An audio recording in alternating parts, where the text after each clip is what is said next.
Game of the Year. That's right, boys. I've got the Game of the Year right here for you. Don't thank me yet. This is the most 10 out of 10 game to ever 10 out of 10. Expedition 30 who? Generations will be talking about this game as if it's the second coming of Super Mario Brothers. You thought that game changed how we see video games? Well, have I got news for you. Mixtape clears. Not even close. Oh, that was sarcasm. Playing this game was the longest 2 hours of my life. I've been playing this game for 3 days. I thought they said this was short. It's only been 3 minutes. Help me. Send help. Let's talk about it. Mixtape is a new game from Australian studio Beethoven and Dinosaur. Great name for a studio. I can feel the pretension radiating through the screen. This is a coming-of-age story. My favorite. It follows 3 teenagers having one last hurrah before they become adults. That one last hurrah is to have a great party, and as you're making sure that it is going to be the best damn party to ever party, you relive past memories. Memories that are so special they make me cringe in the most special of ways. Now I know what you're thinking. Clinic, why on earth would an exceptionally handsome man such as yourself want to play a coming-of-age story? This is a game that's clearly made for the uggos of the world. Well, boys, I was told by very reputable journalists IGN that this game is a fucking masterpiece. And everyone should play a masterpiece, shouldn't they? So I did. So I did. Please don't ask me to play this. Please don't ask me to play this. Oh, they want me to play it. My handsome boys, let us take a look at this masterpiece. Vision buff.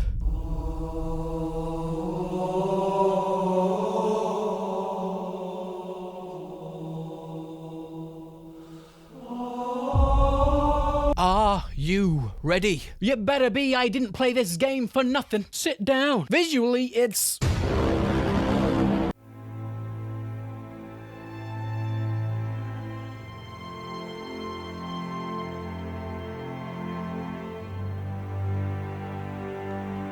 What the f? Aside from that, it looks good. The graphical style is nice. It's that stop-motion kind of animated style. It's the same sort of animation you see in the Miles Morales animated movies. This style is the new trend, apparently. We're seeing it more and more. South of Midnight was the same. Horizon Gathering also has that style. I'm not sick of the style yet. I got a feeling I will be very soon, though, because more and more games are doing it. The characters move at a lower frame rate to everything else, which is severely jarring. It's very weird. Everything moves at a normal frame rate, but the characters are moving like this. The game runs well, no issues, nor should there be for a game that looks like this, and not much happens on the screen. I do like the detail in the characters. You compare this to something like Relooted, and it's a night and day difference. I know, that's not hard. I do also like the way some of it's made. A lot of the scenes are done in this Wes Anderson style. I do like that. I do like that this game has its own style and tone to give it some uniqueness. So the game is very pretty. It looks like an animated movie that you would see on Disney or Netflix, which makes sense because this game is basically a movie. So,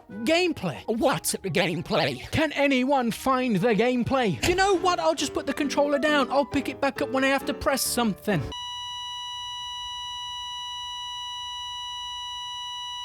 The game is 90% cutscenes with the occasional reminder that you are actually playing a game, and what parts of it that are gameplay has all the depth of an AstroTurf football pitch. There's no gameplay loop to discuss. There's no progression. And you boys know I love me some progression. There's no combat to break down. Even the usual mechanic of games like this, choice, there's none of that. It just has mini-games that you wouldn't even find on a mobile game, like filling up a slushie. I tried to test if you could fail that because the objective is to make the most creative slushie ever. I went full cherry, because cherry is the best. And no, the game just said, okay, you're good. Challenging to stay focused. You've got the mixtape one where you rewind the mixtape, and people have said online that's not how you rewind a mixtape. I don't know, I missed all of that ancient technology. What magic is this? Is this the magic of our ancestors? You can skim stones, you can aim for some stuff if you want. You've got the head-banging mini-game. I just spammed the buttons so the characters looked funny. It stopped the boredom for just a second. The best mini-game was the baseball game. You actually have to aim for the ball and time it. The game is very generous though once you change characters. But let me say this again. The most in-depth minigame was this one. What are we doing? Come on, man. Most of the gameplay is you walking around your room or someone else's room and interacting with objects so the characters can talk about it. You've got these sequences where you're on a skateboard or a trolley or just running. You can do tricks on your skateboard, you can jump cars, you can actually fail these parts. Yes, boys, imagine that. But not really, because the game rewinds it and you go again. I kept going into this car to see what would happen. After 3 times, the game stops me from being able to turn that way and forces me forwards. No wonder journalists like this game, it plays itself. It is true that parts of the game you don't even need to touch the controller. The trolley part is the worst example of this. I crashed once, the game course corrected itself, and that was it. There are other parts where you're kind of in control for these cinematic parts, but not really. There is no depth at all to their gameplay here. None at all. Wow, it's just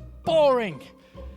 So boring. So much fun. I know what people are going to say, that this is a story game. It's not meant to have great gameplay. It's meant to be about the story. The minigames are just there for you to immerse yourself in this world. I'm not immersed. Are you immersed? They could have kept the minigames and just added the most basic of mechanics like scores and timers. Why couldn't the skateboard parts be a race or try to outscore your friends with tricks? You know those minigames you can play in Where Winds Meet? Those have 1,000 times more effort put into them to make them interesting to do. That's on top of the gameplay that they've built for the game. The exploration, progression, questing, level design, combat. Mixtape has none of those things, and the minigames are worse. They are so bare bones, it is a joke to call this a video game. Now, a lot of the 8,000 of you out there will know by now that your boy here is a germaphobe. When I tell you I was grossed out, I mean I couldn't sleep last night. Look at this. What the fuck? Seriously, boys, what are we doing? And they've put so much effort into how the tongues move. Ugh. It's disgusting. I feel sick just remembering it. Oh, and these are teenagers, by the way. Journalists love it. They're all about it. At the same time, Lords of the Fallen is being torn apart for provocative armor sets. Make it make sense. How about the story, though? If this game is all about the story, it has to be good. Right? No! It's awful! One word to sum up this piece of garbage is cringe. Cringe! That's coming from me, again, under my desk. So as we've said, we follow these 3 teenagers as they attempt to throw one last party before they go their separate ways, reminiscing about the good old days while they do it. Now, the memory parts of the game are fine. They're just plain old teenager memories of getting drunk when they weren't supposed to. Listening to music and headbanging in the car, setting up road trips, running through a forest, making slushies. I'm sure some teenagers did this or do this. I sure as shit didn't. But whatever, these parts are fine and they obviously exaggerate the memories a little. The problem is the main story in the present timeline sucks. Coming of age stories suck anyway. They just want this massive party to have a big send-off. One of their fathers wants to stop the party because he's a cop, but they want to be rebellious. The big payoff, and I need you to listen to me for this, okay? Come here, is the cop's daughter telling him that she's going to be more rebellious the more he tries to stop her. Chaos! Daddy, if you trap me here, this will only be the beginnings of my wicked ways. 'Cause I'm angry and I'm wired and I'm fixing for a whole lot of trouble. If you make me stay here, I'm gonna burn the whole fucking place down! Bro, I swear to God. So, let me get this straight. Your parents sacrificed so much to give you this great life. They worked hard, they got a house in a nice neighborhood, and they do their best to make you succeed in your life. But that's awful to you? Are you stupid? Who's the bad guys here? He's trying to make sure she can go off to college and have a future, and she's doing her best to ruin that because she's tired of having her life decided for her and would rather be like these losers. What are we doing? The ending where they go their separate ways is nice and well done, but again, I found it hard to care. Because I found it very hard to be on the side of these teenagers. They're just annoying, pretentious little f***ers. All they care about is getting drunk, but then thinking they're better than everybody else. These characters are as likable as a rope hanging from the ceiling. Actually, I prefer the rope. The main character, funnily enough, had main character syndrome. She's going off to New York tomorrow, hates the neighborhood and everyone in it, and this whole chapter of her life is just a footnote in her famous epic life. Yeah, Imagine being her friend. You've got hippie bro and ungrateful bitch, and they all come together to form the Avengers of Pretension. Main character here literally calls motorcycles noise privilege. You see, they didn't earn that noise. I'm not joking. My God. Oh, wow. Shut up! I can't imagine actually talking to people like this. Okay, yeah. Stop talking. I'm gonna go this way, and we're gonna pretend we never met and this never happened, okay? This is where it all started to go wrong. My American brothers, do people actually talk like this? Is that a thing? I thought that was a surfer bro meme. The dialogue is terrible. Terrible. I've seen so many people praise this dialogue, say it's the best dialogue they've ever seen, the most realistic. It's fucking awful. I don't know what planet they live on where people talk like this. You can read the subtitles in a lot of these clips I'm showing, and no one can tell me that people actually talk like this. Like pretentious hippie dickheads. It's clunky and messy, and it's people in their 40s trying to be cool. This game, man. Wow. God. Now the music is the part that's getting everybody to bust all over this game. Not gonna lie, not a big music guy. I recognized a few songs here, but I was under the impression that this was a 90s nostalgia trip. Most of the music is from different decades. The main character will break the fourth wall and tell you what the music is. That's her thing. She picks the right song for the right moment. A little bit of the tism. This character is so autistic. Not that that's a bad thing, but it's just funny. She has an argument with her friend, and her friend is right. She's just desperate to leave them. And she just says, I'm listening to Roads by Portishead from their debut album. It's kind of hollow, haunting, long stretches of electric piano, because I honestly don't know what song to play. My good God, man! If the music is such a key part of the game, why are there no minigames centered around the fucking music? Why don't we have a Guitar Hero-like minigame where we time button presses to the rhythm? No, the headbanging minigame doesn't count. That's just spamming.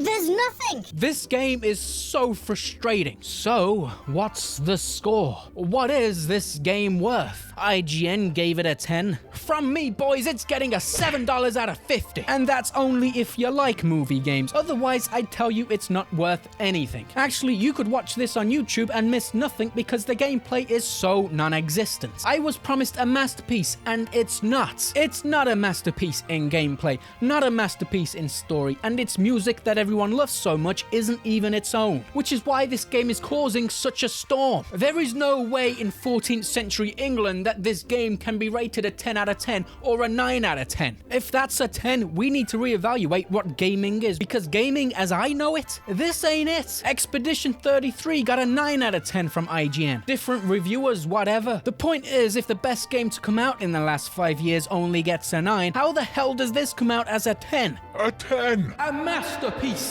There is no way a 90% cutscenes game should get anything above a 5 because it's missing what makes a game a game. Gameplay. Yeah, some might argue that it's a different genre. Until Dawn is better than this, The Quarry is better than this, all the Dark Picture anthology games are better than this. No one is counting those as masterpieces. I like them, I love a good cheesy horror flick. That is all they are, and that's okay. This is a cringy coming-of-age story with minimal gameplay, and that's okay. It can exist, but in no way is it a masterpiece. My favorite argument so far is the, if you hate this, then you are anti-art. You cannot appreciate the depth of AstroTurf. I got a hard truth that might be hard to swallow for a whole generation out there. Millennials are the worst thing to happen to the creative industry. And this movie game sums up why. A bunch of whiny, entitled brats who think the world owes them something and they're destined for greatness when in reality they're just as ordinary as everyone else. The game existing doesn't bother me, as I'm sure it's the same for everyone else. I'm sure there's an audience out there who loves this trash, as small as it is. The problem is it's getting more publicity and more praise than better games out there. As much as I don't care about the award shows, the way journalists are absolutely raving about this game, it's gonna sweep a bunch of awards. It genuinely feels like an industry plant game. It's a AA game. This game is published by a company that has ties to a tech billionaire, who also has connections to different entertainment industries. We're an indie game. Look how indie we are. We had it really tough in development. We only had millions of funding. I don't know how we did it. This game would fit perfectly decently well on Netflix. You know those absolutely terrible shows on Netflix and you wonder who the hell is watching those? Well, this is that, but in video game form. Once again, gamers and journalists have vastly different opinions on a game. And once again, we're shown that gamers and reviewers value games differently. And journalists are the ones these days that developers are trying to impress. We saw that with Kingdom Come Deliverance 2. Vavra was obsessed over those reviews. If it wasn't for Expedition 33, they probably would have won more. If this is what is getting 10s, we've got a problem. If this is the standard of art in this industry that gets a 10, then we've got a problem. This isn't gaming. And the industry seems like it's trying to take this game and say this is what games should be. That's why gamers are so angry about this. It's not that this game is existing, it's that this is what journalists and reviewers see as great gaming. Gamers see this as a slop movie game, a cringy game about adolescence and leaving those teenage years behind from the perspective of a bunch of entitled rich kids is peak gaming? Really?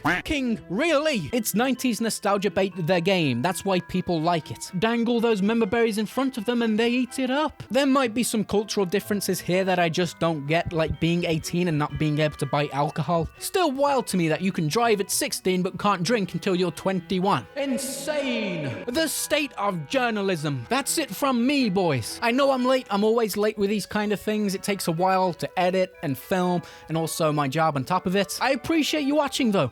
I'll see you in the next one.